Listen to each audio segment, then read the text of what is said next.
The year is 2154. Our planet has been ruined by environmental catastrophe.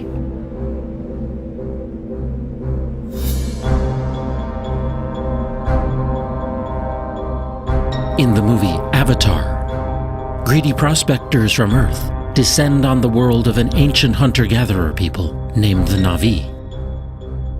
Their home is a lush moon far beyond our solar system named Pandora. Could such a place exist? And could our technology and our appetite for exploration one day send us hurtling out to reach it? In fact, the supposed site of this fictional solar system is one of our most likely real interstellar targets, until a better destination turns up. Pandora orbits a fictional gas planet called Polyphemus. Its home is a real place, Alpha Centauri, the brightest star in the southern constellation of Centaurus. At 4.37 light-years away, it's part of the closest star system to our Sun. Alpha Centauri is actually two stars, A and B, one slightly larger and more luminous than our own Sun, the other slightly smaller. The two stars orbit one another, swinging in as close as Saturn is to our Sun, then back out to the distance of Pluto. This means that any outer planets in this system, anything beyond, say, the orbit of Mars, would likely have been pulled away by the companion and flung out into space. For this reason, Alpha Centauri was not high on planet hunters' lists, until they began studying a star 45 light-years away, called Gamma Cephei. It has a small companion star that goes around it every 76 years. Now it seems it also has at least one planet. That world is about the size of Jupiter, and it has planet hunters excited. Perhaps 2/3 of all the stars in our galaxy are in so-called binary relationships. That means there could be many more planets in our galaxy than astronomers once assumed. At least 3 teams are now conducting long-term studies of Alpha Centauri, searching for slight wobbles in the light of each companion star that could indicate the presence of planets. If they find a planet that passes in front of one of the stars, astronomers will begin intensive studies to find out what it's like. One of their most promising tools will be the James Webb Space Telescope, scheduled for launch in 2014 or 2015. From a position 1 million miles away from Earth, it will deploy a sun shield the size of a tennis court and a mirror over 21 feet wide. The largest space telescope ever built, it will offer an extraordinary new window into potential solar systems like Alpha Centauri. With its infrared light detectors, this telescope will be able to discern the chemical composition of a planet's atmosphere. And perhaps whether it harbors a moon like Pandora. One prominent planet hunter predicted that if a habitable world is found at Alpha Centauri, the planning for a space mission would begin immediately. Here's that star duo seen by the Cassini spacecraft, just above the rings of Saturn. To actually get to this pair of stars, you'd have to travel as far as the orbit of Saturn, then go another 30,000 times further. Or put another way, if the distance to Alpha Centauri is the equivalent of New York to Chicago, then Saturn would be just 1 meter away. So far, the immense distances have not stopped us from launching missions into deep space. In 1977, the twin Voyager spacecraft were each sent on their way aboard Titan III Centaur rockets. After a series of gravitational assists from the giant outer planets, the spacecraft are now flying out of the solar system at about 40,000 miles per hour. They're moving so quickly that they could each whip around Earth in just 45 minutes. twice as fast as the International Space Station. Voyager 1 has now traveled over 110 astronomical units. That's 110 times the average distance between Earth and Sun, or about 10 billion miles. But don't hold your breath. If it was headed in the right direction, it would need another 73,000 years to travel the 273,000 astronomical units to Alpha Centauri. When it comes to space travel, we've yet to realize the dream forged by rocketeers a century ago. A Russian schoolteacher, Konstantin Tsiolkovsky, inspired generations of space visionaries with sophisticated ideas about multi-stage launch vehicles.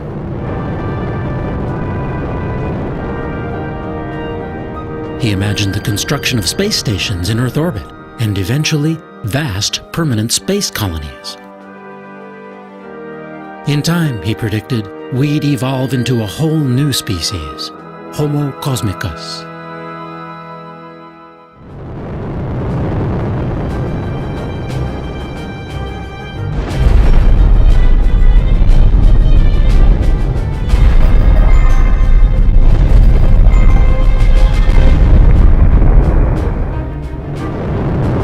Since then, rocketry's greatest advances have centered on ways of containing explosive propellants and methods of maintaining stable flight at high speeds.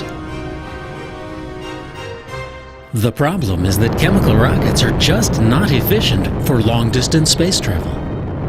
To reach the speed needed to enter orbit around Earth, 17,500 miles per hour, the space shuttle must carry 15 times its weight in fuel. And that's efficient compared to some other rocket systems. And you'd need to be traveling more than 25,000 miles per hour to break free of Earth's orbit and go anywhere else.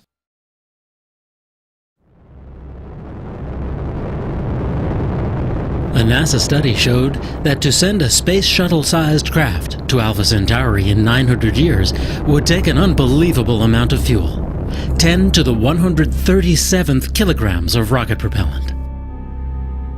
Suffice it to say, it's more mass than is in the entire visible universe.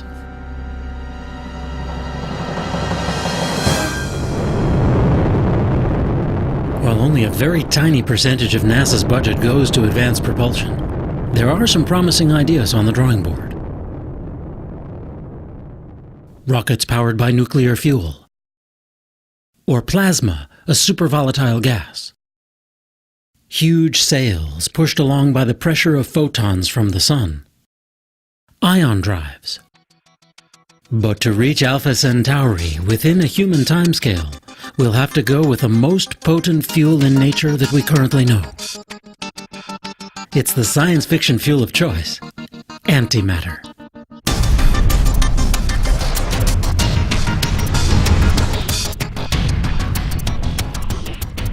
In James Cameron's Avatar, hybrid nuclear fusion and antimatter engines power a mile-long interstellar spaceship. At a speed of 670 million miles per hour, this vehicle makes the journey to Alpha Centauri in just 6 years. Antimatter really does exist, as the mirror image of the universe we know. It consists of electrons and protons, but with their electrical charges reversed. Whenever it comes into contact with normal matter, the two annihilate each other in a ferocious blast of energy.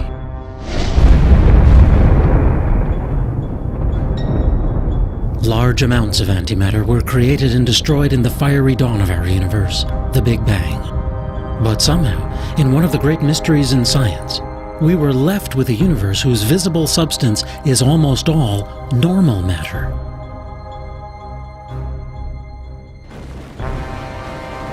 The universe still produces antimatter through powerful collisions, such as a jet from a black hole slamming into a cloud of gas.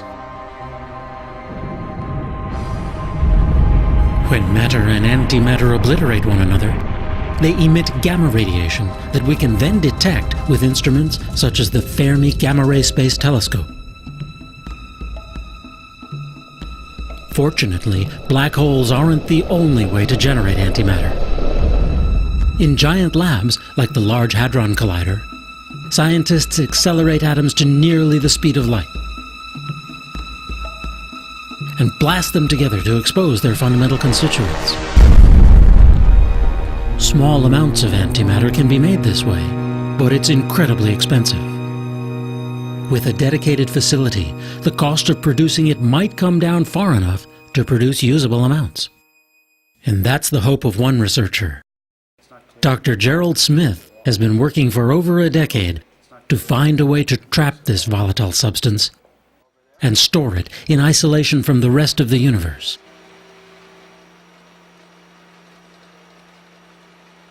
Smith and his colleagues have designed a trap the size of a cigar case. It sits within a tank filled with liquid nitrogen and liquid helium, designed to cool it down to 270 degrees below zero.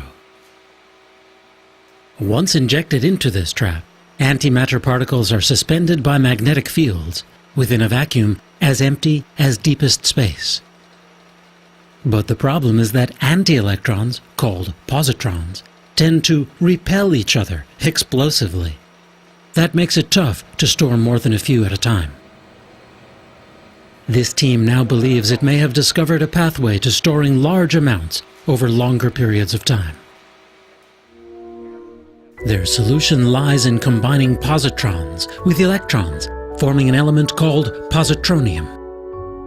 In theory, with the right magnetic fields, these electrically neutral atoms might be held indefinitely.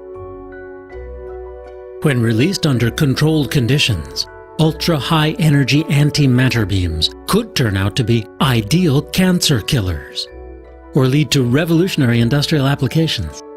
Or perhaps, one day, they could power long-distance spaceflight. It wouldn't take much. Antimatter is so potent that it defies common sense. A chunk the size of a small coin could propel the space shuttle into orbit. Smith estimates that once in low Earth orbit, a human mission to Mars would take as little as 10 milligrams worth. The basic idea of an antimatter rocket is simple. A beam of positrons is released into the engine core, where it annihilates the surface of a metal plate. That creates an explosion that propels the craft forward. Another design uses a sail. A cloud of antimatter particles reacts explosively to its surface, propelling it forward.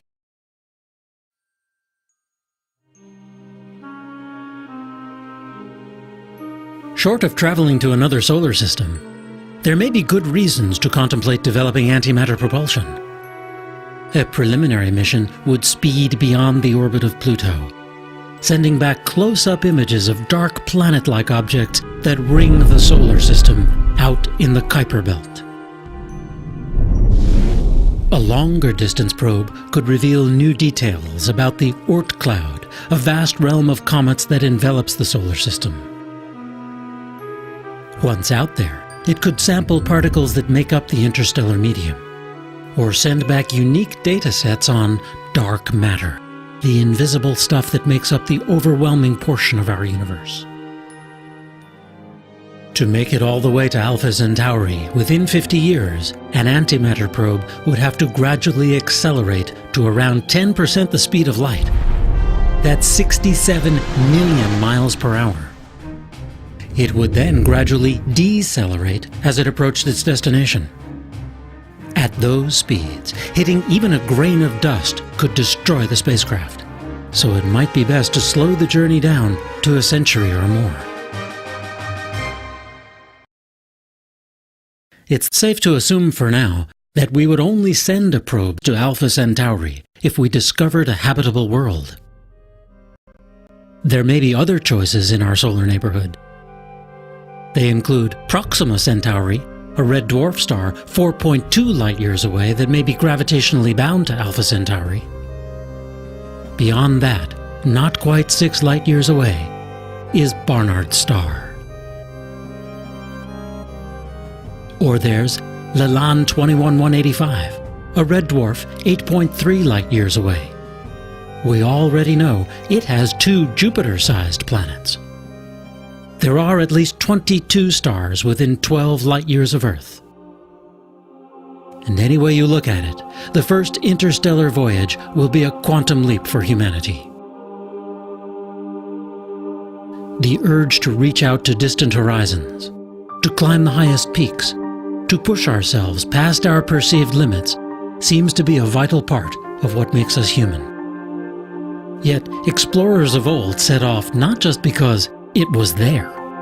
At times it was greed, hunger, fear, or despair that propelled them outward from their homelands and allowed them to endure their long journeys. Whether we attempt to make this leap to the stars may come to depend on how we regard this planet. To the physicist Stephen Hawking, the journey is imperative. "I don't think the human race," he said, "will survive the next 1,000 years unless we spread into space. There are too many accidents that can befall life on a single planet." Indeed, we can't foresee the impact of wars, social upheaval, or the course of human civilization in coming centuries. But today, we can see the often conflicting trends that could one day propel us out into the interstellar void. On one hand, the technological advances that might make such a mission possible could revolutionize many other aspects of life on this planet.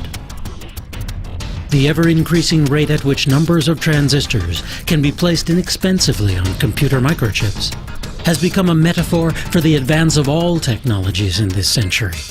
From a few thousand transistors on the first printed circuits of the 1970s, computer chips now have billions etched onto their surfaces.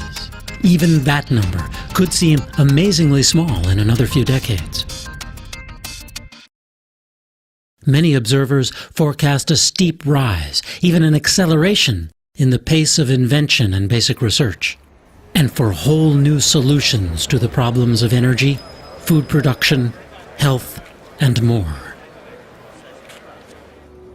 On the other hand, major periods of scarcity may loom. In the 20th century, the world saw the largest increase in its human population, from less than 2 billion up to 6 billion. The world's population is now around 6.8 billion. It's expected to reach 9 to 10 billion by the year 2040, with the biggest gains in Asia and Africa. According to a recent UN report, the world will have to produce 70% more food by the year 2050, and at least that much more energy to sustain its population. And the scarcity of just simple clean water in some regions is already frightening. Now throw in environmental impacts, like rising sea levels, or the spread of deserts linked to a gradually warming climate. The culprit, to most scientists, is rising emission of greenhouse gases like carbon dioxide since the start of the Industrial Revolution. This map charts rising temperature readings from the year 1885 through to the present. In some places they've gone up by as much as 2.5 degrees Fahrenheit. Computer models project the trend out to the end of this century. Depending upon population growth, energy use, and conservation, temperatures could rise anywhere from 2 to 11 degrees more. Will technological advancements allow us to halt the degradation of our natural environments and increase the carrying capacity of our planet? Will we find ways to mitigate the impacts of war, natural catastrophes, or political upheavals? No doubt, if or when we launch our first mission beyond this solar system, the occasion will spur reflection on who and what we have become as a people, as a planet, just as the first missions to the moon and our neighboring planets once did. At first, we'll send a probe designed to relay basic information on what's there. on a world whose light we have only studied from afar.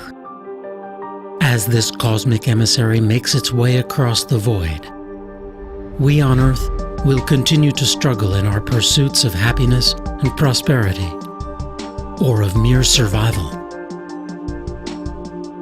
When it arrives, we'll scan the data for evidence of a world like our own, one that may harbor life. How will our perspectives on that world, and upon our own, have changed?